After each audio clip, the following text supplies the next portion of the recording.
The Triumvirate has now reconvened. I'm Luke Ahmed, and with me are Triumvirate Prashant Mohan and Triumvirate Prabh Nair.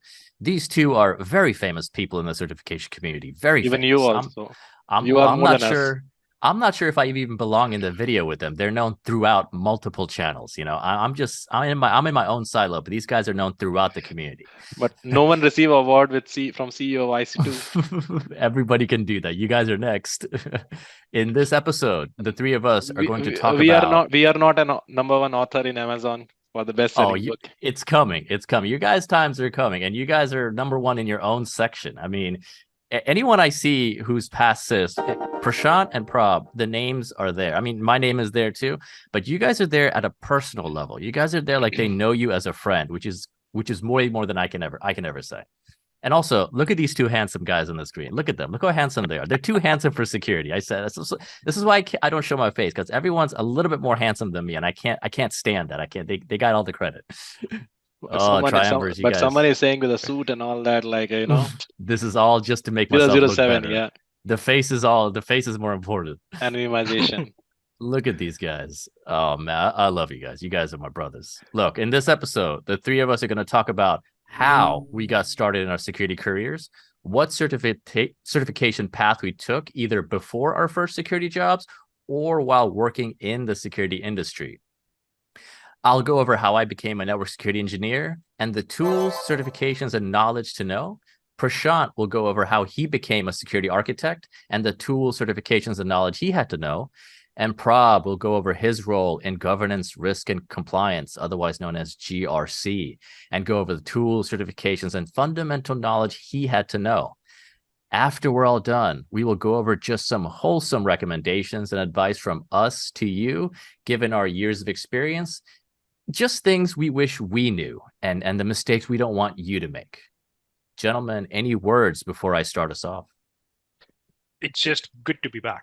I'm just happy to share the screen with the presence of you both. And I think that's I've kind of achieved most of the things that I've ever wanted.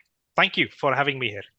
Same here, like it is good to see my brothers back in the same session, and it is good to interact with the people whom you know and with whom you have basically did your progress and helping others and all that. I think we all three have a common vision and mission is to basically support our students and our clients, our subscribers, and all that direct and indirect without any benefits. And the best thing is that today is Guru Purnima, so it is basically one of the Oh yeah. known rituals in India and rest the world. So I think Yeah. it can be the good way to give back to the students. Excellent point. Yeah, I saw that message. And I don't usually ever get on camera, but these are the guys I have to give them that respect. They have to, if they're going to do it, I have to do it. It's just this how much I revere these guys because they're doing it in industry and they don't have a course to sell. They don't have a business to run. They're doing this on their own free will. So I'm so glad to be back on here. And thank you for that, guys. I will start off if there's nothing else from you. Yes, we Look, can start. CSU instructor, whatever. I am a network security engineer. That's my professional job. I wanted nothing more than to be a network security guy. I thought being a network security engineer was the pinnacle of being in the security industry. Those security guys always seemed like the cool guys, quiet, mysterious. You didn't know what they were talking about or what they were doing, but they kept the company moving. Like permitting, denying corporate traffic, configuring encrypted VPN tunnels, troubleshooting packet loss, bandwidth, exporting logs for analysis, or understanding like the story of an incident while viewing packet analysis from a SIM tool, seeing the whole picture, coming up with how a malicious packet entered the network, infiltrated the network, and did what it's supposed to do. Okay, I wanted to do all of that. But before I got my first security job, I was working as a systems administrator for a very well-known startup company that got bought out by Oracle a few years back. I was there for 1 year. All right. I joined the role to help build the entire company infrastructure from the ground up, provisioning computers, laptops, setting up the guest Wi-Fi, even wiring the cable around the office. This was all agreed upon before I got the job. But I was also promised that after 1 year, I would be given a chance to join the networking team. My plan was that I would first join the networking engineering team, learn all I could there, then take that knowledge elsewhere and apply it to a more specific role of a network security engineer. Well, after 1 year as a systems administrator, I was told, and many of you may have faced this at your own jobs, I was told that the promised network engineering position is no longer open. They don't have the salary for it. They don't have the position open because it's already filled. And at that moment, they gave me this job like a week ago saying, hey, Luke, we need you to load up these servers and ship them off. I was like, okay, easy enough. I was like, so how do I do that? It's like, we don't know. You go figure it out. Get the shipping company, get the shipping pallets, and do all that. And then I started rethinking my entire life as I found myself in the back of the company's building near the trash and the loading docks, staring at a box of shipping crates, the job of which was to load up some 100-pound servers, load them up in the shipping crates onto the truck, and send them off to recycling. This is what I was doing. This was my IT job that I was boasting about to all my friends. I was telling them proudly, like, this is my job. I work at a big time startup company. Meanwhile, I'm like taking the trash out.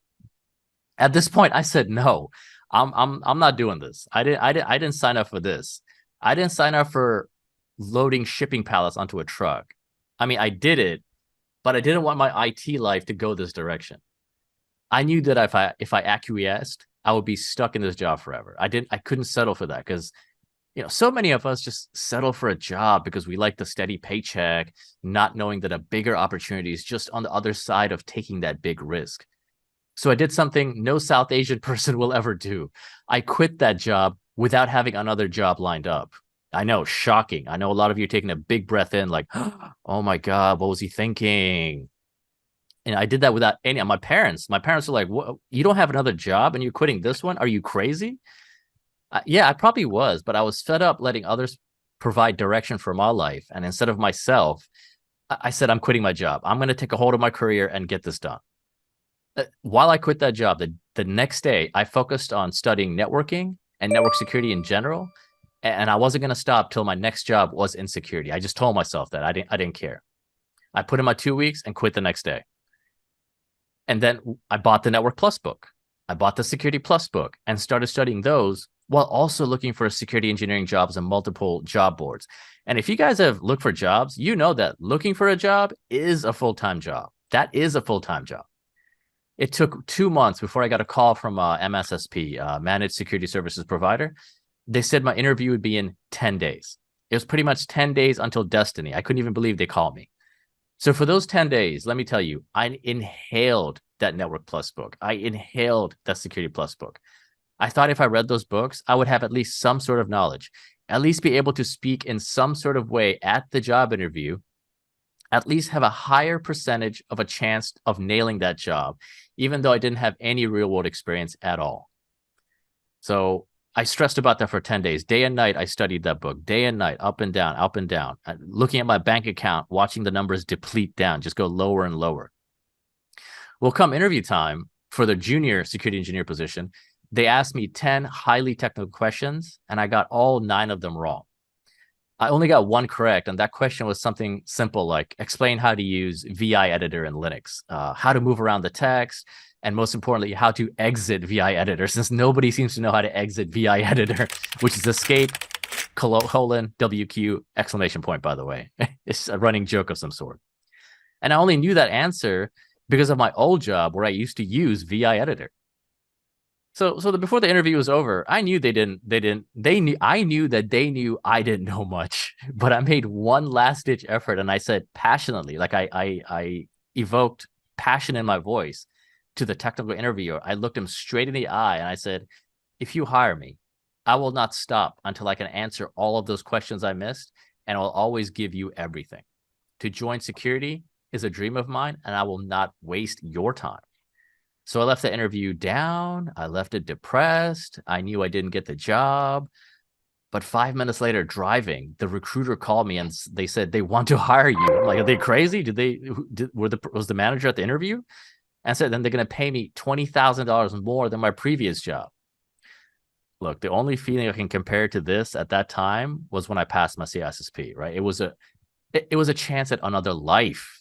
It was like I was getting a new breath of air while being underwater for a long time. And look, I'll share my finances with you. I was running out of money. I had like $1,000 in my bank account and my rent was due, which was $2,000. So I was in dire straits. I had no job in sight. I had to get that job. Otherwise, it would not be a good situation. Because you know how embarrassing it is for a man to tell his wife that he may have to work at some retail job because he can't get an IT job because of the decision that he made to quit his previous job. It's not a good look, guys. It's not a good look. But the moment I started that security job, I hit the ground running because it was an opportunity that anybody would want anytime. My responsibilities as a junior network security engineer was to troubleshoot low-level networking issues, stuff like traffic not working, or like TCP three-way handshake was incomplete, or even just IP address was missing from a VPN connection, or a user couldn't connect with their remote VPN client, or just providing logs. That was part of my job. But even that stuff I could barely do. Like I could barely keep up with everyone else. Everyone was like smashing away at their keyboard, just smashing away like, oh, look at me, go, look at my command line skills. Look what I can do in the command line, all these commands that I know. I'm like, all I know is dir, and that didn't even work. I had to sharpen my skills in my own free time if I wanted to excel at this job. So this was the order of my certification path that I came up with on my own. Nobody pushed me, but I knew I had to do it. I had to cultivate that discipline. Otherwise, I was not going back to having $1,000 in my account with $2,000 rent due. That shook me. For basic network knowledge, I knocked out the Network Plus exam. Done. For basic security knowledge, I knocked out the Security Plus exam. Done. And then the big one, the Advanced Network Routing and Layer 2 Understanding, CCNA. Done. And these are the tools I got to know better. Wireshark, which you could just download in your home and just observe that traffic in your home. Very big help. Any kind of packet capture utility like TCP dump or Cisco packet tracer, and learning the Linux command line. Learning how to capture packets and then learning how to read them was the best thing I did as far as practical knowledge. And I strongly suggest you guys do that if you want to join network engineering. And it's not hard. I know it looks intimidating. There's like tons of lines. You just have to keep looking at it over and over again and practice with it. You'll be fine. The best thing I did to be a better network security engineer was start studying for that CCNA exam. The CCNA provided a basic yet highly comprehensive overview of networking. And don't think just because it's for Cisco, like it's a Cisco vendor, don't think that that's all it's going to apply to, because the networking concepts in the CCNA apply to everything. They apply to networking like as a whole. You can take the CCNA knowledge anywhere to any company. That cert gave me the best knowledge to be a network security engineer. And you got to do it. You got to download the labs. You got to read the books. But even though I never used OSPF or BGP or spanning tree protocol at my job, still learning about them helped me to be better, to truly understand how traffic moves up and down the OSI model and in our network infrastructure. And meanwhile, like all my bosses and coworkers were like watching me knock out these certs one by one. They all started studying when I did too, but before they even passed one certification, I passed 3. I was on a roll and people noticed. Nobody even considered studying for the CIS at this point because it was too much to do. So I knew I had to get that. I had to do something everybody else wasn't doing to get ahead and stay ahead. And this isn't some like hubris or like showing off or boasting on my part. It was a matter of survival. Like if I didn't do this, I'm not going back to wherever I was. I'm not doing that. I'm going to do everything I can to get ahead. And you know what? I may have stepped on some people on the way, but you know what? I just had to do that. I'm sorry. I had to look out for me at that point. Okay. I knew I had to get my CIS to truly solidify my position in the company as a serious big time player. I wasn't happy sitting around doing that minimal amount of work, collecting a paycheck and going home. I had big things. I had big dreams. And once I became CIS, my role changed from junior network security engineer to security engineer, tier 2, senior security engineer, and then eventually team lead. I was doing big time projects now, no more like packet captures. I was doing migrations, on-premise migrations to the cloud, troubleshooting really complex VPNs. Like we need a VPN going from a firewall to an MPLS, signal sent to a satellite, bounce back down to another MPLS connection, and then go to another firewall to another like major like German company. You'd know it if I say it. That's how my responsibilities changed. It became a huge responsibility, and it was a thrill. Like I led the team of my colleagues who I used to work with, now being their boss, not boss, their team lead. There's a difference. I now work this position to this day, and I tell you, I wake up every day and I can't wait to go to work. I can't wait to solve problems, not because I want to make the customers happy, which of course I do, but because I solve problems at a matter of self-satisfaction. I get a kick watching myself do all this highly technical, complex questions and thinking back to years ago when I quit my job and didn't know anything, staring at that shipping pallet outside near the trash dump, quitting that, studying the Network Plus book without any clue of how network security really is, failing all my interview questions, but still getting hired because they could tell I had passion. And now to where I am now in this video webinar with Prabh, Nair, and Prashant Mohan. I mean, you guys know the rest of the story.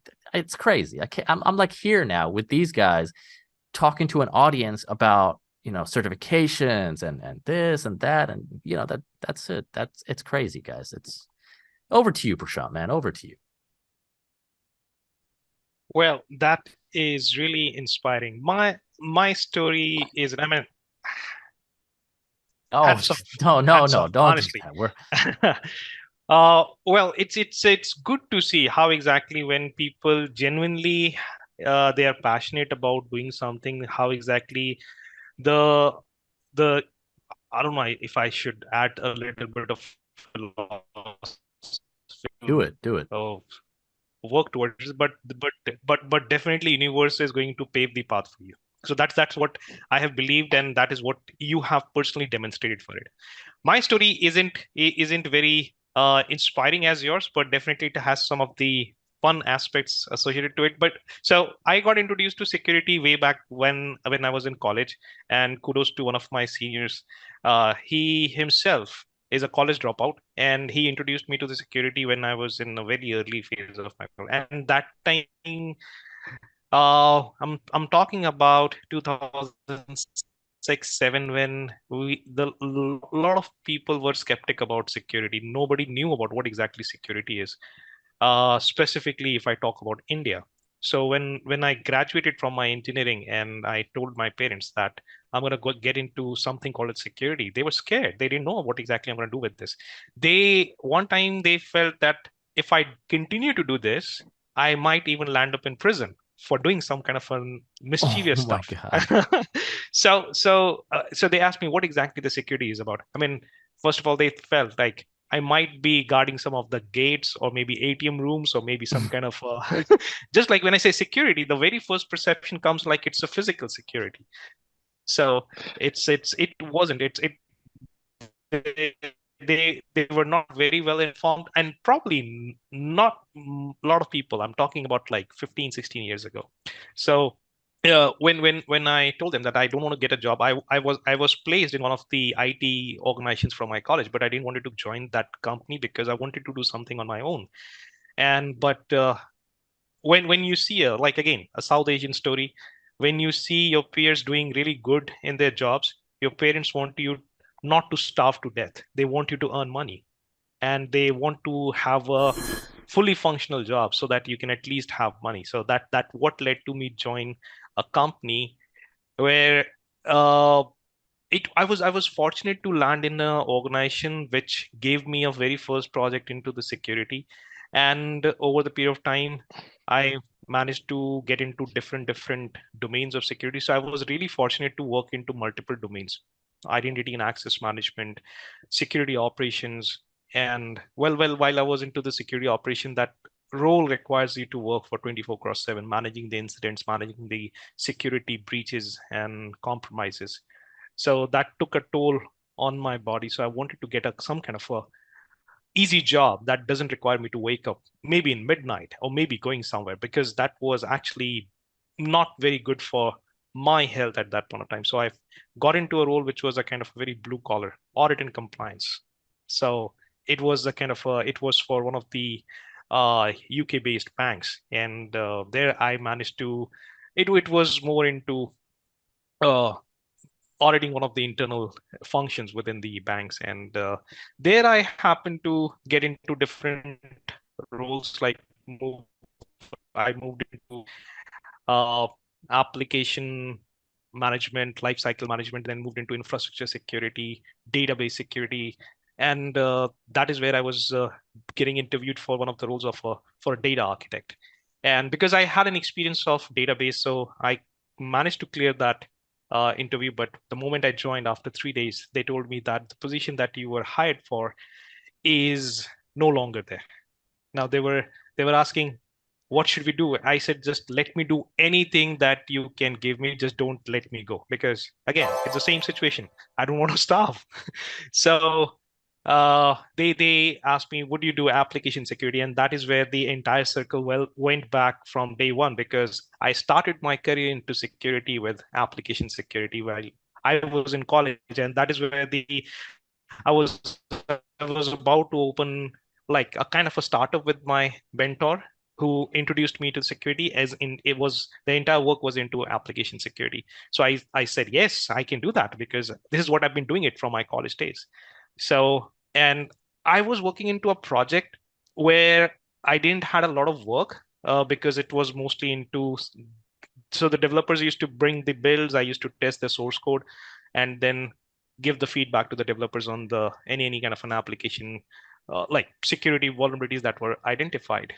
So that gave me an enough window of opportunity to learn something new, and that is where I studied CSSP while I was working, and even when I went back.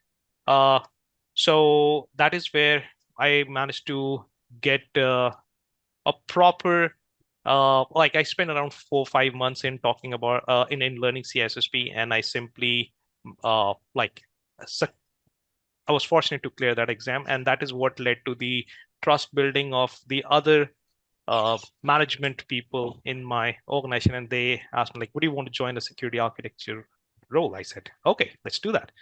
And that is where my role into security architecture began. That was 6.5 years ago.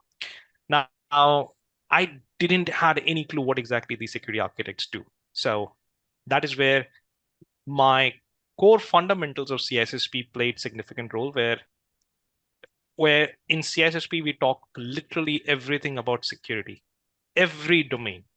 And what I felt in last 6.5 years, for a security architect, why CSSP, I'm not saying it's a mandatory certification, but why CSSP would be a great advantage, because it helps you in laying down a great foundation for everything that we do in security, from GRC, your cryptography, network security, application security, every bits and pieces.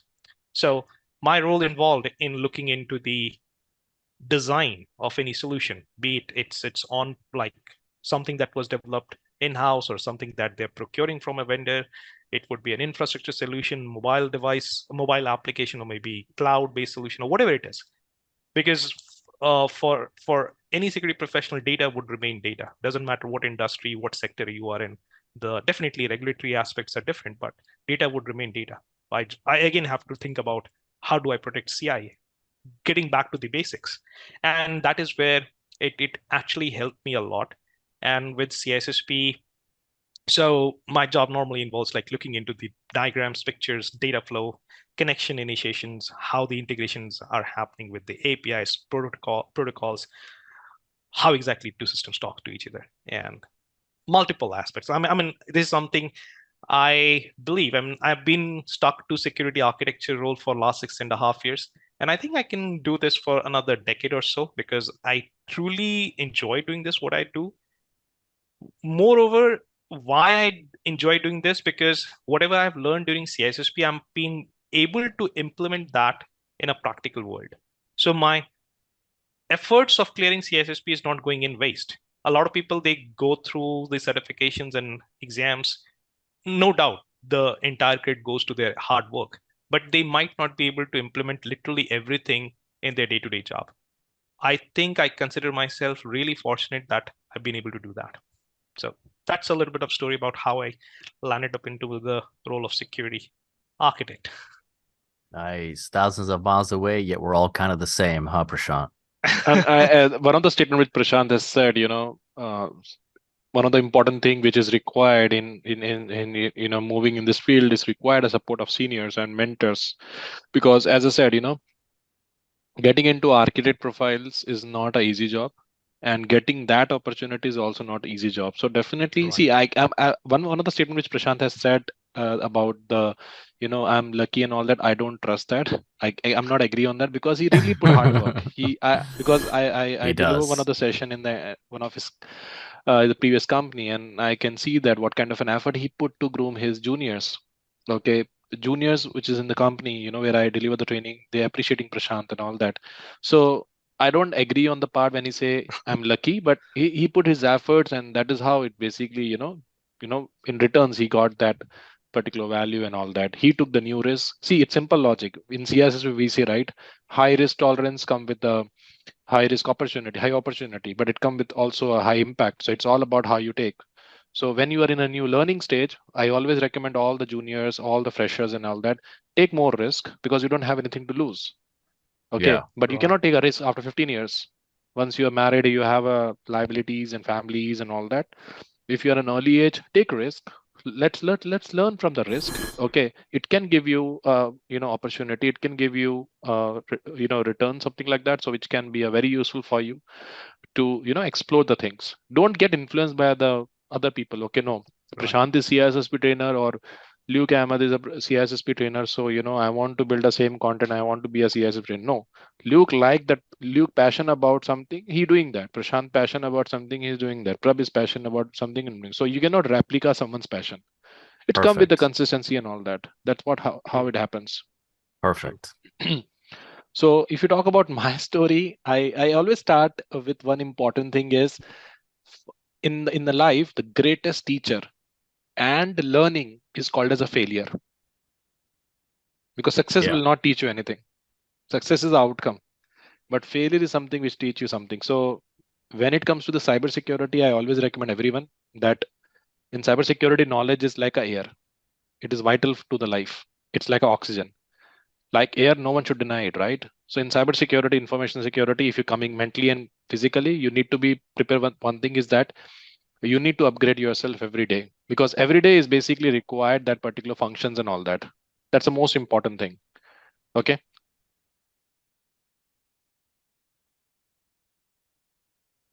Did we lose you, Prab? Just I give me a think so. second. Okay. We need That's to edit just- this We're probably. we're learning from this failure right now. See, just like Prab said. Yeah, I'm audible. Excellent. Yeah, yeah, Yep. perfect. Yep. So Yep. as I said earlier, is when it comes to the knowledge is basically required in cybersecurity. So if you talk about me, I started my not cybersecurity but IT networking journey in when I was in a 10th standard, and Prashant knows very well in India. When you give your 10th exam, you get 2 months off. Okay, so we are waiting for the results and all that. In that month, I used this opportunity post my training, post my 10th exam. I got an opportunity, so I was reviewing some of the documents, and I found this frozen book, Data Communication. It is called as one of the best book in the data networking and all that. If you want to clear any concepts, that is the best book. So when I read that book, it inspired me. Okay, computer networking is a good thing, where I understood about IPsec, OSI models, and all that. And when I complete my 12th, I haven't joined any university. So till today, I have that regret. I wish I could join some regular college and all that. That is a regret still I have, because of which I don't get the job in Big Four even having a CSSP. So I always recommend all the freshers, make sure you should complete your college degree. It is easy to say that I'm a dropout and all that, but on a later stage when you're moving in the management position, these degree really matters, because no company want their CISO or CTOs to be a 12th pass. It's not about for the degree, but you get a lot of learning where you're going to the college. It tests your comfort environment, it tests your skills and all that. I'm sure Prashant, you also agree with me and Luke. College education is also very important 100%. because it make Yeah. you mentally strong and all that. So those who are saying I'm college dropout and all that, it is not something a proud achievement, to be frank. So I missed that, Correct. and when I applied for a job in Big Four, I literally got a rejections because I applied for Deloitte, I applied for EY, even I've having a CISSP, CCSP in 2015 and 16, and my all the interviews got selected, but client has rejected my profile on the last stage, because in Big Four you have a client concepts. Client will, until then the client and partner will not approve, you cannot onboard, you cannot join the company. So I have seen, I'm still had that feeling, I wish I could do the college, but I always recommend parallelly with the college you can do some technical courses. I always recommend, okay, if you want to start your journey in cybersecurity, you start with the basic knowledge of OS understanding, Microsoft, make expertise on one OS, like have a good understanding of Microsoft OS and Linux, and then do one course on CCNA. Because from a CCNA, I'm sure Luke, like, and Prashant, in CCNA, there's a book called Todd Lamela and all that. So it is the best book for the routing and understanding and all that. So I did the same thing. I did my MCSE CCNA, then I did my ethical hacking pen testings. So this is how I build the base. Now I have seen nowadays, people directly go to YouTube and search how to do pen testing, and then they believe that okay, they become a pen testers and all that, and they don't touch even the basics. I Yeah. was surprised. I was taking some of the interviews. They don't know about what is the difference in routing protocol and routed protocols. Okay, they know how to do ARP poisoning, but they don't know how the ARP poisoning work. How we manipulate the MAC table and all that. So if you are into the cybersecurity, or if you want to be an architect or network security and all that engineer, you need to know basics, how the protocol works, how the SNMP works, how TCP/UDP works. Because if you don't know the protocols, I'm sorry, you cannot secure the networks. Okay, you need to have a very good clarity between the different type of firewalls, stateful, stateless, next generations, and all that. And I did the same thing. I started my journey with OS, then networkings, then I did the pen testing, and then I basically appeared for the CISSP exam in 2013. I cleared the exam. Then in 2015, I did my CCSP. I cleared that exam also. And that basically was a shift for me to move to governance. I did 1 year audits, assignments, and all that, which give me the visibility about governance. And that is something I like. And parallelly, I started a CISSP project where I was inspired from I got impressed from the Mr. Clement. No matter, I think Prashant also and Luke Ahmed, I believe that, okay, you guys Oh, also respect him rest for in his peace to community. Clement Yes, Deploy. yeah, Oh, yeah, Yeah. because goodness. he was the first person who started a core First. CSSP project on CC query and all that. If you Right. if you ask me about any other trainer who known for CSSP, I don't think so. That time he was a known personality in the market whose CC query question has been used by the people for their preparations and all that. And he did a lot of sessions in Canada and all that. So which inspired me, okay, we can do similar projects, and thanks to him. And Adam Gordon book, which is called CBK. So these are things which basically inspire me, and I really find the CSSB content amazing. To be frank, fourth edition CBK was really amazing. I really found the content is very good. The Okay, Green Book, yeah, yes. Green Book, yeah.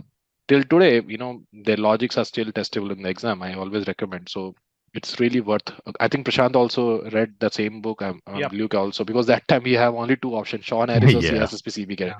Nowadays, people are lucky they have a Cybex and all that. But just imagine 10 domain CSSP cryptography was a separate domain. You can imagine a Physical pain. security was a separate domain. Physical Yeah. security was a separate domain. Yeah. 6 hour exam. You're going to job Right. somewhere like 6 hour Right. and 250 questions. 250 Ooh. questions. Yep. It was daytime when you entered the testing center and And nighttime when you left. exactly, you're having a lunch in the exam hall. So I always recommend, see, before even going to the cybersecurity, we have a multiple divisions. We have a security testing, which is called offensive security. Then we have a security products, where you're managing firewalls and all that. Security GRC, then compliance and security architect. Then we have audits and forensics and all that. So first of all, you need to identify your domain. Okay, give some time to all this domain, get used to it, and then Prashant is good in security arcade. I want to be like a Prashant Mohan. You cannot be, because Prashant passionate about something, and he when you have a passion, you can constantly touch in that particular thing. You can quickly learn on that particular area. So I always recommend to everyone that, okay, first identify your domain, which domain you want to go hit. If you're not clear with that, spend some time, explore all the domains and see in which you are good in that. It's not necessary, okay, the first hit is always a good hit. Hit your skills, hit your time, spend on that areas, and that is how you can able to prioritize. And the same thing I did. I started with the pen testing. I like that pen testing, but I know it's not something my future. Then I did my auditing. I like that, but I don't think so I'm good in auditing, because having a CSSP and all that falling checklist does not make sense. Then I was involved in building strategies and all that basically inspired me. And today I'm doing my upgrades on that area, where I'm actually doing something in privacy. I'm also doing full-time law, where I'm in future I will be a lawyer. And along with that, GRC implementation metrics and all that. So that is what I'm doing, and same thing I'm uploading on YouTube as a content. So this is our journey is there. It takes time. I would recommend. It's not something, okay, in 1 year you can be a GRC expert, but it takes some time. But most important in any vertical, whether it architect, which Prashant has recommended, whether Luke has recommended about network security or network engineer, or in my GRC, the most important thing in all the three cases, you need to identify your domain. And in all three domain, one thing is common is you need to have a good understanding of OS, networks, and protocols, which might be required in all the which must be required in all the three domains. So you need to see how you prioritize. So this is all from my side. Wow, that Prab always just gives the best advice. I'm just gonna touch on like four things he said, and that's college, degree. Yeah, look, I didn't get my degree until I was 30. I was into the company and I was making a lot of money. I was team lead, all this, all that. Didn't matter because I didn't have a college degree on my resume, and management didn't like that. It didn't make the company look good, and look, I'm a street guy. Okay. I dealt with all that kind of stuff. College was something I couldn't afford out of high school. I wasn't filling out college applications like my friends were like, oh, I applied to, UVA or MIT. I was like, I'm applying to a community college if I'm lucky. So college degree, very important just to have on your resume. You just got to complete. That's a basic understanding of education. Right. And another thing is like Prab touched on, like, you can't just watch YouTube videos and become a security guy. You got to get your hands dirty. You got to get your hands onto that. Watching YouTube and learning some basics, like Prab said, R poisoning, you got to know how the packet flows into that. You got to see how the MAC address changes to another MAC address during that. And to do that, you have to do packet captures. You have to learn that at the basic level because packets don't lie. And what he said about Clement, yeah, Clement was the only dude doing that at that time. Even Shakira also said that something. Don't lie. Yeah, right. The hips don't lie. and YouTube is not going to teach you anything. And what was the other thing? And to find your passion, you can't just be like, well, they did that, I'm also going to do that. No, we did that because of all the things that happened in our life beforehand brought us to that point. That's what brought us, the three of us, to this point. You can't replicate that, and we can't replicate what you're going to do. You want to be like, oh, I want to be like Luke and be a network security engineer, but while doing that, you find out that you're actually better at physical security. You're actually you can actually be better at being head of a data center security team, physical security, data center racks, cages, all that. You'll never know what you're good at till you try everything. The three of us, we tried all 8 domains and we found what we're good at and we zeroed in on that. It doesn't mean it's going to work for you. My recommendation is never doubt yourself. If you want to be a network security engineer, okay, you will be a network security engineer, but you have to know what to do. You have to know what you have to study. You have to know the basic fundamentals, just like Prabh is still learning. I can't believe he just said he's studying law now. That took me by surprise. I was like, what? Okay. I'm in third year, so by next year I will be a lawyer if I pass this exam. How are you doing that? You make so much content. I can't even keep up. I can't calculate the time. You must be on a different sunset sunrise schedule. I can't understand how you have that much time. And that's me saying that. People say that about me. And before marriage, I already assessed the risk and I already agreed with my partner to accept the risk. Look, if you want to be a network security engineer, you don't want to take the A+ exam. Don't take the CEH exam because that's more for hacking and pen testing. Don't take the OSCP. Take what is considered standard for that role: CCNA, CCNP, SAN certifications. Just learn how to work on network security devices like firewalls, routers, IPS, and hands-on. You can't get that on YouTube because the person making that YouTube video, that's their passion, making those videos. That can't also be yours.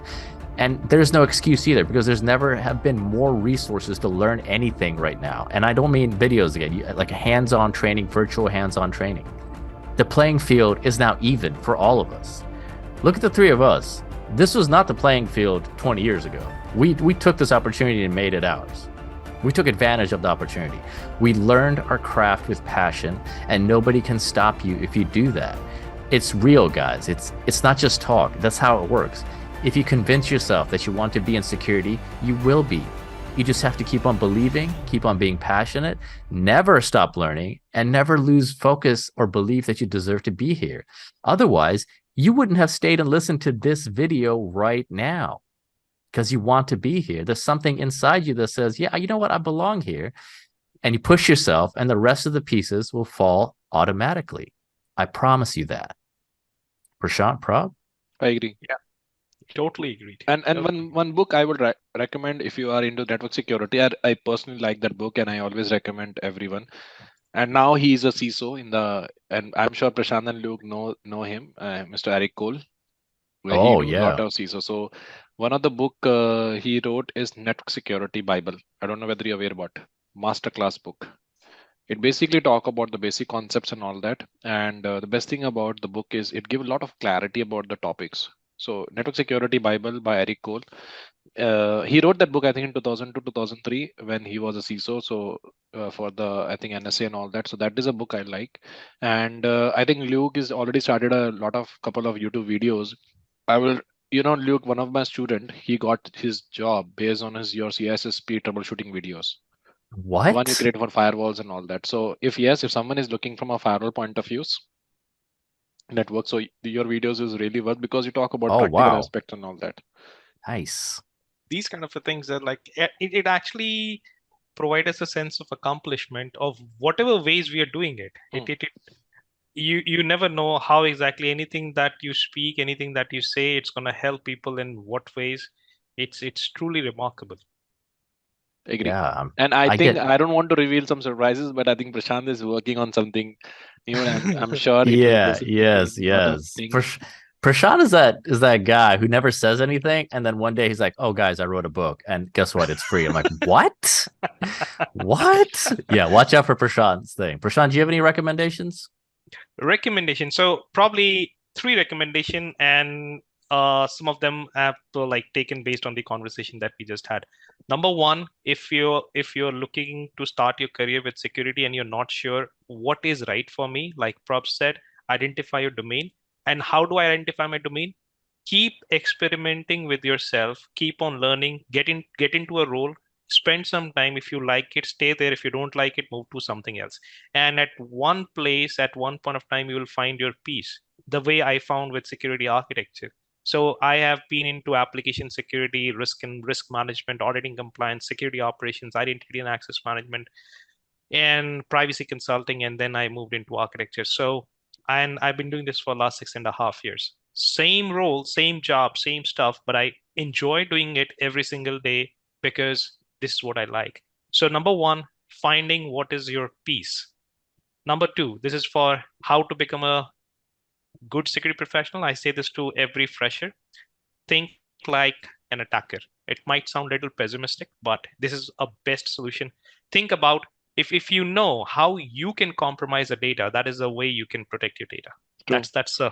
That's one recommendation that I've lived with in last 14 years. And I always, when I see a diagram, whenever I see a solution, I start thinking about how I can compromise it. And if I know I can compromise it, probably that is not a secure way, and probably you need to find a solution. The third recommendation, this is specifically if you want to get into an architecture role.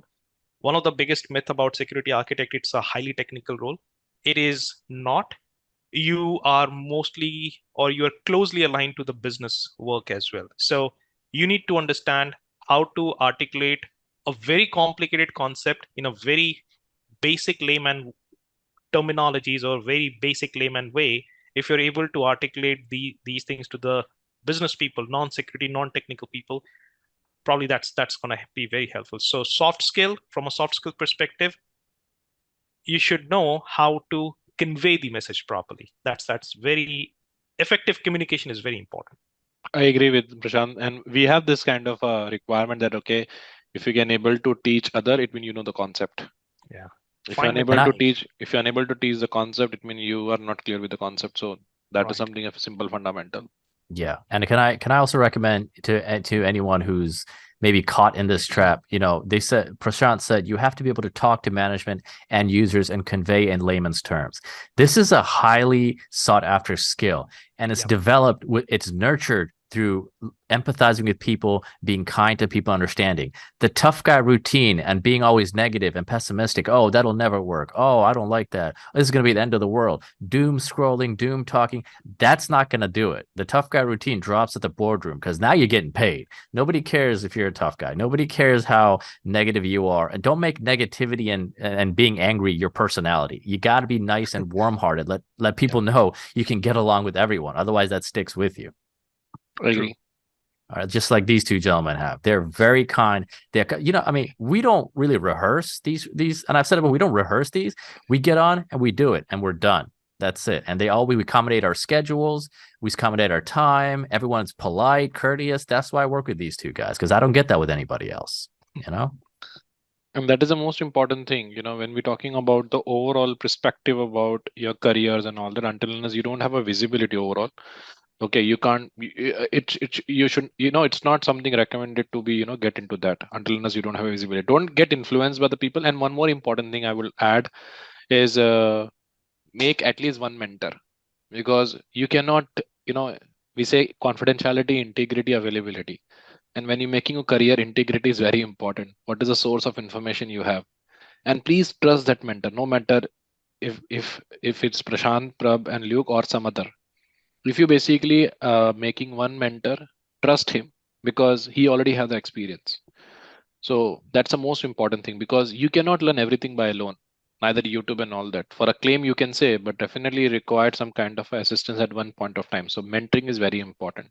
Identify the mentor, trust him. That's the most important thing. Trust your process. It takes times, okay, but it will definitely give results. Perfect. That will conclude our triumvirate meeting. Triumvirate Prabh, triumvirate Prashant. Should we let them know what our next discussion is going to be, Prabh? Let's keep it surprise. Okay, we'll keep it a surprise then. Okay. It's something to do what we just talked about, and I'm sure it's going to help with our 3 different perspectives once again. Triumvirates, thank you so much for joining. I say we conclude this meeting. Yeah. Peace out. Adjourn. Okay. Yep. Thank you guys. Cheers. Bye. Thank you.